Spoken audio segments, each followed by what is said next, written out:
Hello friends, Victorian period के एक writer Walter हॉरेशो पेटर के बारे में हम डिस्कस करेंगे। तो उनके वाल्टर हॉरेशो पेटर के बारे में जितने भी एग्ज़ाम के रिलेटेड जितने भी इम्पॉर्टेंट पॉइंट्स बन सकते हैं वो इस वीडियो में हम डिस्कस करेंगे। वाल्टर हॉरेशो पेटर के बारे में विक्टोरियन एरा से बिलोंग करते हैं। लाइफ स्पेन देखें 1839 में बर्थ हुआ, 1894 में इनकी डेथ हो जाती है और ये लंदन से बिलोंग करते हैं।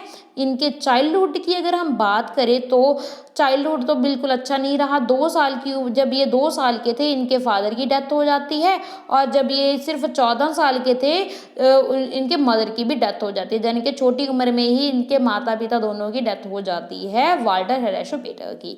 तो ये भी बहुत इम्पैक्ट पड़ता है ना एक बच्चे के सोच कर देखो, क्या बच्चे कैसा मतलब उनका अपब्रिंगिंग होगा, कैसी उसकी किसने पाला होगा, है ना, क्या ये सब कुछ बहुत असर पड़ता है इंसान पे।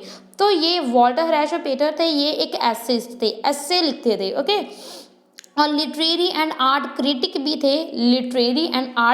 भी थे और उन्होंने एस्थेटिक मूवमेंट थी जिसमें बोला जाता है उसके आर्ट क्रिटिक थे ये एस्थेटिक मूवमेंट, जिसका जो मेन आइडिया है आइडियोलॉजी है that art for the arts एक उसमें, ओके। वाल्टर हॉरेशो पेटर ये एस्थेटिक मूवमेंट से एसोसिएट हैं, हम ऐसे बोल सकते हैं। तो इनके वर्क्स के बारे में हम देखें तो इन्होंने ऐसे लिखी हैं, एसेइस्ट थे ना, ऐसे लिखी हैं कॉलरिज राइटिंग। कॉलरिज कौन है?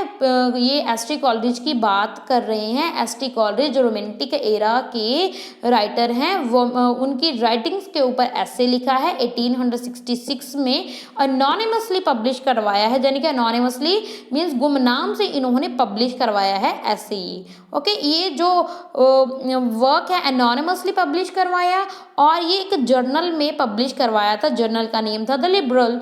तो ओके, तो ये वेस्टमिनिस्टर रिव्यू, ये जर्नल लिबरल था और वेस्टमिनिस्टर रिव्यू नाम था उसका, ओके। ये जो वेस्टमिनिस्टर रिव्यू है, ये जो जर्नल है, ये 1823 को स्टार्ट हुआ।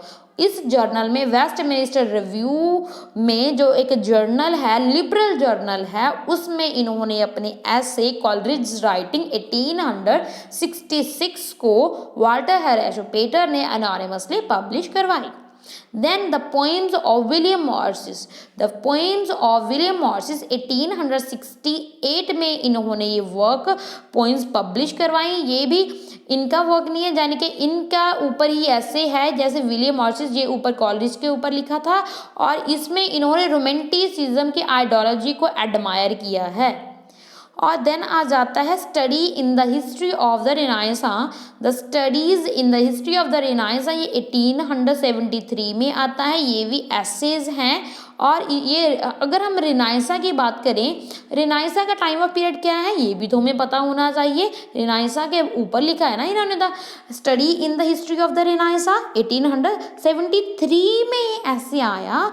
मगर ये रिनाइसा का अगर हम इसका ये डेट देखें, ठीक है, इसका ईयर्स देखें 1550 से लेकर 1660 का जो जो ये पीरियड है इसको रिनाइसा से जाना जाता है, ओके।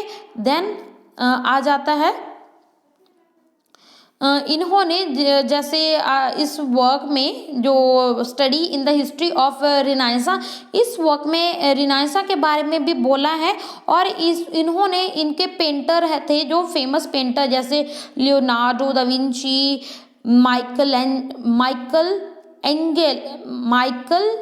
एंजेलो द सेंटरो बॉन्टिसेली, ये पेंटर थे, उनके बारे में भी इस वर्क में डिस्कस किया है, बताया है, रेफरेंस है।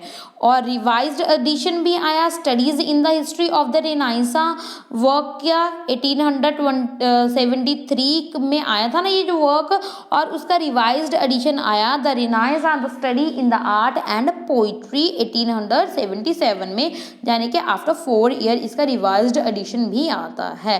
देन इनका प्लेटो एंड अ प्लेटोनिज्म, ये 1893 में ये वर्क आता है। This is also work of Walter Horatio Peter.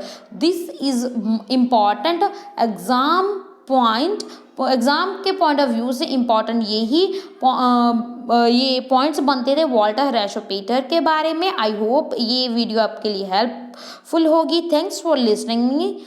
Keep on learning, keep on watching. God bless you.